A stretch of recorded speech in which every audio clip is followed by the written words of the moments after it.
Nous recevons Frédéric Nathan, ingénieur prévisionniste à Météo France. Bonjour. Bonjour. Et ce mois de mai se caractérise notamment en France par une activité orageuse particulière. Le 2 mai est le seul jour où il n'y a pas eu d'impact de foudre. Ce que vient de dire Catherine, autrement dit, cette météo est-elle singulière? Il va y avoir encore de l'orage aujourd'hui et on se demande si la météo en France ne devient pas une météo extrême. Votre point de vue de professionnel, Frédéric Nathan? Alors ce mois de mai, effectivement, tout le monde l'a constaté, est énormément orageuse.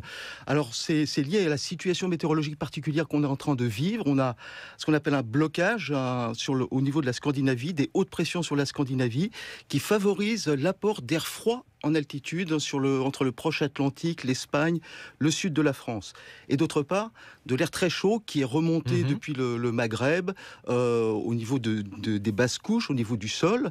Et cette différence de température entre le sol et l'altitude, c'est ça qui favorise le développement des orages, des nuages d'orage, les cumulonimbus, et donc des orages depuis le début du mois. Et donc des situations extrêmement orageuses, effectivement, depuis l'an 2000, où on a vraiment des relevés fiables. C'est le mois de mai le plus orageux qu'on ait jamais vécu. Ah, ça veut dire qu'avant, on n'avait pas de relevés véritablement fiables? Au niveau de la foudre, on a vraiment des relevés très fiables depuis les années 2000 au niveau des impacts au sol. Et donc là, on constate effectivement, depuis le début du mois de mai, plus de 150 000 impacts au sol, ce qui dépasse l'année le mois de mai le plus impacté, qui était seulement de 85 000 impacts. Rafraîchissez-nous la mémoire. D'où vient la foudre? Qu'est-ce qui crée les orages? Alors, vous nous avez expliqué que c'était le choc de masse d'air, mais si vous deviez développer et nous dire ce qu'est un orage, Frédéric Nathan. Alors, un orage, il faut expliquer comment se forme. Pour expliquer comment se forme un orage, on peut expliquer comment se forme un cumulus. Le cumulus, c'est ce petit nuage joufflu que tout le monde connaît. Non, on ne connaît pas très bien. Il faut que vous nous disiez, surtout à la radio, comment reconnaître un cumulus. Alors, le cumulus, c'est ce petit nuage un petit peu bourgeonnant, qui monte pas très haut, qui se forme pratiquement, très, très souvent en été. Alors, on va expliquer d'abord comment se forme un cumulus. Alors, pour que se forme un cumulus, déjà, souvent le matin, en été, on se lève, il n'y a pas de nuages, il n'y a rien dans le ciel est complètement dégagé. Et puis, au fur et à mesure que les heures passent, le soleil commence à chauffer le sol. Donc, le sol accumule de l'énergie et la couche d'air qui est juste au-dessus du sol va se réchauffer. Elle va être plus chaude progressivement que l'air environnant. Et comme l'air chaud est plus léger que l'air froid, on va avoir des bulles d'air chaud qui vont commencer à monter vers le haut, puisqu'on est entouré d'air froid. Et au fur et à mesure que ces bulles d'air chaud vont commencer à monter, elles vont se refroidir avec l'air environnant. Et à un certain moment, à un certain seuil, c'est la vapeur d'eau contenue dans cette bulle d'air chaud qui est montée va commencer à se condenser, former des petites particules d'eau et va commencer à former un nuage, donc un cumulus. Mais si on a vraiment de l'air très froid en altitude, cette masse d'air, cette bulle d'air qui est montée, elle va continuer à grimper, former un cumulus congestus, c'est un gros cumulus qui peut déjà donner des averses. Et si on a vraiment de l'air très froid, ça va continuer à grimper jusqu'à former un cumulonimbus qui est le nuage orageux. Un nuage dans lequel donc il y a des mouvements d'ascendance extrêmement puissants, des vitesses verticales vers le haut qui peuvent atteindre les 150 km/h, c'est extrêmement violent, et dans lequel il y a toutes sortes d'autres choses qui se forment, des grêlons, de la foudre, voilà. Et alors, d'où vient l'électricité qui donc crée, ou en tout cas accompagne les orages, Frédéric Nathan? Alors l'électricité, elle vient des frottements en fait. Il y a tellement de mouvements à l'intérieur, il y a à la fois des particules d'eau, des particules de glace. Les frottements de ces particules va former de l'électricité statique et progressivement, donc le nuage va se charger en électricité. Ça va former une espèce de condensateur avec la Terre en dessous, donc qui sera chargé d'un côté négatif, de l'autre côté positif. Et ensuite, l'électricité va chercher son chemin pour aller de la Terre au sol, de la Terre au nuage ou du nuage jusqu'à la Terre, et ça va former ce qu'on appelle les éclairs. On parle donc d'une charge électrique extrêmement importante. D'où vient-elle? Qu'est-ce qu'elle peut provoqué, puisque dans l'actualité de ce mois de mai, il y a eu beaucoup de dégâts causés par les orages, Frédéric Nathan. Oui, il y a eu beaucoup de dégâts. Bon, il n'y a pas seulement les éclairs, mais on peut d'abord parler effectivement de l'activité électrique, la foudre. Donc, quand elle trouve son chemin, cette électricité qui s'est formée dans le nuage, ça fait des grosses décharges, ça fait une onde de choc. Cette onde de choc, c'est le tonnerre, tout simplement. Hein. Quand on entend le tonnerre, bon, c'est qu'il y a eu un éclair juste avant, c'est qu'il y a eu une décharge électrique. Cette foudre, elle peut être extrêmement dangereuse. Hein. Elle fait plusieurs dizaines de victimes par an encore dans notre pays. Et puis, c'est extrêmement dangereux également pour les animaux, hein, pour les animaux qui sont à l'extérieur. On a aussi beaucoup de dégâts au niveau des élevages de vaches. Il y a plusieurs milliers de vaches qui décèdent chaque année à cause de la foudre. Et lorsque l'on voit donc ces phénomènes-là, surtout pour un mois de mai, puisque on se souvient des maximes populaires, le mois d'avril et le fait qu'il ne faut pas se découvrir d'un fil, le mois de mai où a priori on pourrait faire ce qui nous plaît, pourquoi y a-t-il tant d'orages un mois de mai? Quelle est la spécificité de ce mois de mai? Vous avez expliqué donc la rencontre de la masse d'air froid et de la masse d'air chaud venue du Maghreb. Est-ce que c'est particulièrement exceptionnel d'avoir affaire à cela au mois de mai? Alors, les 4 mois les plus orageux de l'année sont mai, juin, juillet et août. Hein. Donc, le mois de mai est classiquement un mois orageux. Alors après, on a des mois de mai qui sont très peu orageux. On peut citer le mois de mai 2015, qui a été exceptionnellement peu orageux. Hein. Il n'y a pratiquement pas eu d'orage. Et puis, ce mois de mai qui est exceptionnellement orageux, hein, puisque depuis l'année 2000, c'est le mois le plus orageux. Il y en a peut-être eu d'autres autant orageux dans le passé, mais on n'a pas vraiment de données fiables pour s'y référer. Alors, pourquoi encore au mois de mai? C'est la question, en fait, tout simplement parce qu'on a encore de l'air froid, d'origine hivernale, si on veut, hein, qui est encore présent au niveau des pôles et qui peut encore circuler, cet air froid en altitude, qui peut encore circuler jusqu'à notre pays en fonction des situations météorologiques. Et on commence à voir, à cette époque de l'année, de l'air très chaud qui remonte souvent depuis l'Afrique, hein, qui s'humidifie en plus en arrivant sur la Méditerranée. Et donc ce conflit d'air très chaud, humide en basse couche et d'air très froid en altitude, c'est ça qui crée des situations orageuses assez classiques tout de même au mois de mai. Justement, vous qui êtes ingénieur prévisionniste pour Météo France, Frédéric Nathan, cela signifie que c'est un phénomène qui est singulier, vous le notez, mais ce n'est pas un phénomène anormal. Non, c'est pas anormal d'avoir des orages au mois de mai. Ah non, c'est tout à fait classique. On en a régulièrement.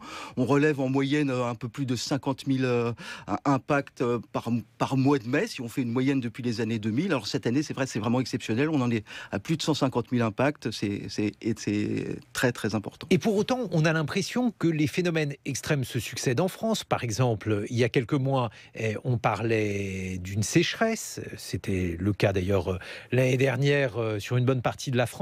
Et maintenant, on parle d'un trop-plein d'eau. Là aussi, vous qui êtes ingénieur prévisionniste, est-ce que c'est une succession qui vous étonne ? Alors, on est sous un climat variable. Hein, donc, quand on regarde les archives qui remontent très loin, les archives météo très fiables, ça commence en 1870. Hein, on a aussi des archives plus lointaines quand on regarde les relevés, certains relevés historiques. Il y a toujours eu des variations. Il y a eu des années de sécheresse, des années très pluvieuses, des années orageuses, des années moins orageuses, des années froides, des années chaudes. Ça fait partie de notre climat, en fait. C'est le climat de la France qui veut ça d'une année sur l'autre. Les mois de mai se suivent, ne se ressemblent pas du tout. Mais alors vous dites ça, mais les agriculteurs ne le disent pas véritablement. C'est-à-dire que dans la Drôme, par exemple, département que je connais, eh bien, les agriculteurs disent que on n'a jamais vu ça, que par exemple, les suites de la sécheresse ont été particulièrement fortes. Et maintenant, alors on parle d'une année pluvieuse, une année à foin, puisque lorsqu'il pleut, on a affaire à une année à foin. Est-ce que pour vous, c'est véritablement quelque chose de classique, ou en tout cas quelque chose qui rentre dans les limites observables, Frédéric Nathan? Alors, en fait, oui, il y a un certain nombre de choses qui rentrent dans les limites observables. Par exemple, les orages, ça rentre dans les limites observables. On a fait des études pour savoir s'il y a plus d'orages aujourd'hui qu'hier. Eh ben non, il n'y en a pas plus. Hein. L'année la moins orageuse de ces 18 dernières années, c'est 2017. Donc ça montre tout de suite, effectivement, qu'il n'y a pas de... Ça varie très très vite. Par contre, ce que nous disent les climatologues, qui est très important, il y a un certain nombre de phénomènes qui vont s'accentuer. Alors, on parlait des sécheresses et de la pluie. On serait plutôt sur plus de sécheresse dans le futur. plus de sécheresse et non pas plus de pluie, quoi. On va encore avoir des années pluvieuses, des années très pluvieuses, mais voilà, globalement, il y aura plus de sécheresse dans le futur. En ce qui concerne les orages, il n'y en aura peut-être pas plus que ce qu'on a maintenant. En tout cas, c'est pas ce qu'on observe pour l'instant, et les climatologues ne sont pas capables encore de prévoir ce genre de choses. Par contre, il y a une forte probabilité que ces orages, globalement, ils soient plus intenses. Ça veut dire quoi, plus intense? Ça veut dire qu'on peut avoir des pluies très fortes en peu de temps. C'est un petit peu ce qu'on a vécu ces derniers jours. Samedi à Bordeaux, par exemple, il est tombé des quantités phénoménales d'eau en très peu de temps. Comment vous l'expliquez? On a eu ça à Paris. Parce que tout simplement, c'est des orages qui se développent, qui peuvent monter plus haut. Il y a plus d'air chaud et donc ça peut donner des intensités, des pluies intenses de type tropical qu'on n'a pas trop l'habitude de connaître en France. Alors justement, vous avez prononcé le mot et effectivement, on a l'impression de vivre dans un climat tropical, dans certaines régions tropicales, par exemple la Floride. On voit de gros orages en fin de journée. C'est ce à quoi on a assisté à Paris ces derniers jours. Est-ce une impression de néophyte ou bien c'est quelque chose que vous constatez, vous ? Pour l'instant, je vous l'ai dit, les études ne montrent pas qu'il y a de gros changements. Par contre, ce que disent les climatologues, c'est que effectivement, des pluies plus intenses. Alors, des pluies plus intenses, c'est quoi le problème avec les pluies plus intenses? C'est ce qu'on a vu à Paris, par exemple, avant-hier, avec il n'y a pas eu des quantités d'eau phénoménales, sauf que c'est tombé en très peu de temps. Donc comme ça tombe en très peu de temps, ça n'a pas le temps de s'évacuer. Et ça n'a pas le temps de s'évacuer, donc ça passe par où ça peut, donc les métros inondés.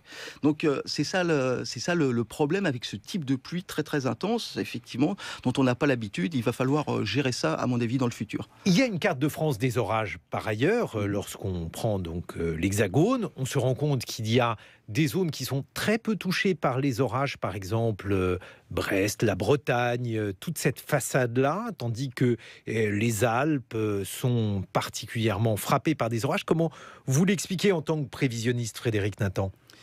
Il y a des contrastes thermiques qui sont beaucoup moins forts, effectivement, au niveau de la Bretagne, en moyenne, qu'au niveau des Alpes, ou même qu'au niveau du sud-ouest. Quand on regarde sur Bordeaux, le nombre d'orages par an est un des plus forts de tout l'Hexagone, par exemple. Et puis, effectivement, les régions qui sont proches des côtes de la Manche ont plutôt de l'air un petit peu plus frais, en règle générale, de l'air qui vient de l'océan, ou qui vient de la Manche, tout simplement, donc qui n'est pas favorable à ces développements d'orages. Et ce qui veut dire que ça, c'est quelque chose, par exemple, que vous voyez se modifier. On a affaire à un climat qui change en France, ou bien on est encore dans des limites qui sont des limites de saison? Non, pour l'instant, au niveau des orages, il n'y a pas de... Comme je vous le dis, il y a des études précises qui ont été faites. Pour les autres phénomènes météorologiques, on observe, comme je vous le disais, un peu plus de pluies intenses au niveau, par exemple, des pluies méditerranéennes. Les pluies méditerranéennes, c'est les pluies qui se passent en général à l'automne, où on a souvent déjà des bulles d'air froid qui arrivent au-dessus de la Méditerranée, qui favorisent la formation de dépressions en Méditerranée et de nuages orageux qui viennent se cogner en fait sur la barrière cévenole. Par exemple, on appelle ça des pluies cévenoles, des quantités d'eau très impressionnantes qui peuvent tomber en très peu de temps. Ce qui tombe en un an à Paris, on peut l'avoir en 24 ou 30 heures. Donc c'est vraiment des pluies dont on n'a pas l'habitude dans d'autres régions. On a constaté qu'il y avait une augmentation au niveau de l'intensité de ces précipitations. Et puis l'autre phénomène, bien évidemment, le plus marqué, c'est les températures. Les températures sont tout simplement en hausse depuis un certain nombre de décennies. Et puis ça va continuer, nous disent les climatologues. L'augmentation totale globale devrait être de 2 à 4 degrés. C'est énorme, puisque ça se passe en l'espace de quelques décennies. C'est du jamais vu. On en parlera dans une seconde partie. Nous serons en compagnie de Pascal You, qui est justement climatologue et qui nous dira dans quelle mesure ces phénomènes météorologiques sont des phénomènes reliés au climat et non forcément à la météo. Est-ce que ça vous permet, à vous, Frédéric Nathan, de prévoir un été particulier? L'épisode que nous traversons peut-il vous permettre d'inférer ce qui va se dérouler en juin, juillet en France? Non, on peut pas donner de prévision en fait pour le futur. On fait des prévisions jusqu'à 7 à 10 jours globalement. Après, ça devient très très incertain. On peut vraiment donner c'est très difficile même de donner une tendance. Donc pas de prévision. Parce que vous y prenez comment pour justement tenter de faire vos prévisions qui sont malgré tout de plus en plus fines et de plus en plus précises par rapport à la réalité de ce qui se déroule? Alors pour faire une prévision, en fait, on utilise ce qu'on appelle des modèles météorologiques. Donc ce qui est très important, c'est d'avoir les observations au départ. Donc des observations dans le monde entier, parce que l'atmosphère, elle n'a pas de frontières. Donc ça circule. Et donc toutes les heures, toutes les 3 heures, on a des informations du monde entier, des informations qui sont rentrées dans un ordinateur hyper puissant qui se trouve à Toulouse. Et cet ordinateur utilise un logiciel, donc ce qu'on appelle un modèle, un logiciel qui lui se base sur les équations de la physique, les équations de la mécanique des fluides. Et ce modèle va nous calculer donc les différents paramètres à différentes échéances pour demain, après-demain, etc. Et nous, on va utiliser ces modèles pour pouvoir faire nos prévisions. Est-ce que ces modèles, ils sont aujourd'hui modifiés par les circonstances que l'on traverse, c'est-à-dire par exemple par le fait, comme vous l'expliquiez tout à l'heure, qu'il y avait de plus en plus de pluies violentes, par le fait qu'il y a une hausse des températures? Est-ce qu'il vous a fallu modifier ces algorithmes, les modèles que vous utilisez, Frédéric Nathan? En fait, pas vraiment, parce que tout simplement, les modèles, ils ne sont pas basés sur un changement climatique, ils sont basés sur les lois de la physique. Donc c'est d'abord les lois de la physique qu'on rentre. Il y a un petit peu de climatologie qui est injecté dans ces modèles, mais globalement, c'est quand même les lois de la physique qui priment. Donc, changement climatique ou pas, de toute manière, les modèles, ils continuent à fonctionner. L'amélioration des modèles, c'est qu'on améliore petit à petit leur maille, c'est-à-dire la capacité de donner une prévision de plus en plus fine, et puis la capacité de calcul des ordinateurs qui nous permet effectivement, qui nous a permis en fait de faire des avancées considérables. Moi, ça fait 30 ans que je travaille à la météo. Et c'est ça le progrès, c'est la capacité de calcul des ordinateurs qui vous a permis de vous approcher plus finement de la réalité. Sur les 30 dernières années, c'est très clair, oui, tout à fait. C'est vraiment cette amélioration, et puis l'amélioration des modèles. C'est-à-dire que les modèles, c'est pas si simple que ça. On rentre pas les lois de la physique comme ça. Les équations sont un petit peu compliquées. Il faut modéliser aussi la Terre, le relief, la mer, les apports énergétiques de diverses sources. Donc il a fallu rentrer tout ça à l'intérieur des modèles. Il y a des chercheurs qui travaillent à Météo France constamment sur ces modèles pour les améliorer, et ils s'améliorent effectivement.